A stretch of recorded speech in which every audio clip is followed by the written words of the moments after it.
കോതമംഗലം നിയോജക മണ്ഡലത്തിൽ UDF കൊണ്ടുവന്ന പദ്ധതികൾ പൂർത്തിയാക്കാത്ത MLAയുടെ നിലപാടിലും നിയോജക മണ്ഡലത്തിലെ വികസന മുരടിപ്പിലും പ്രതിഷേധിച്ച് കേരള കോൺഗ്രസ് കോതമംഗലം നിയോജക മണ്ഡലം കമ്മിറ്റിയുടെ ആഭിമുഖ്യത്തിൽ കേരള കോൺഗ്രസ് സമരപ്രഖ്യാപന കൺവെൻഷൻ നടത്തി.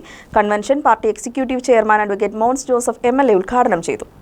കോതമംഗലം നിയോജക മണ്ഡലത്തിൽ UDF കൊണ്ടുവന്ന പദ്ധതികൾ പൂർത്തിയാക്കാത്ത MLAയുടെ നിലപാടിലും നിയോജക മണ്ഡലത്തിലെ വികസന മുരടിപ്പിലും പ്രതിഷേധിച്ചാണ് കേരള കോൺഗ്രസ് കോതമംഗലം നിയോജക മണ്ഡലം കമ്മിറ്റിയുടെ ആഭിമുഖ്യത്തിൽ സമരപ്രഖ്യാപന കൺവെൻഷൻ നടത്തിയത്. സമരപ്രഖ്യാപന convention party executive chairman advocate Mon Joseph MLA ഉദ്ഘാടനം ചെയ്തു. ജനങ്ങൾക്ക് വേണ്ടി ശക്തമായി പോരാടുവാൻ നേതൃത്വം കൊടുത്തിട്ടുള്ള വികസന പ്രവർത്തനങ്ങൾക്ക് കോതമംഗലം മണ്ഡലത്തിൽ കാര്യക്ഷമമായി നടപ്പാക്കുവാൻ നേതൃത്വം കൊടുത്തിട്ടുള്ള രാഷ്ട്രീയ പ്രസ്ഥാനം എന്ന നിലയിൽ ഇന്ന് നമ്മുടെ നാടിനുണ്ടായിരിക്കുന്ന അവഗണനയിൽ പ്രതിഷേധിച്ചുകൊണ്ട് ആരംഭിക്കാൻ പോകുന്ന അല്ലെങ്കിൽ നടത്തി വരുന്ന വിവിധങ്ങളായ സമരപരിപാടികൾ ശക്തിപ്പെടുത്തുന്നതിന്റെ ഭാഗമാണ് കേരള കോൺഗ്രസ് പാർട്ടി നേതൃത്വം കൊടുത്ത് നടത്തുന്ന ഈ സമരപ്രഖ്യാപന സമ്മേളനം.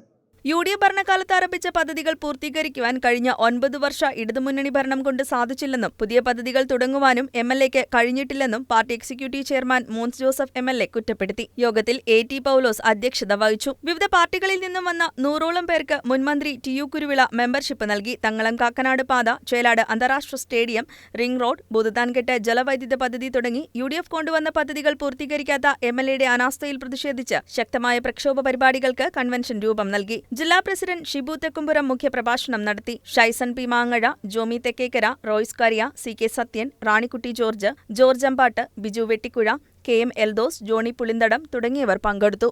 News desk KCV news.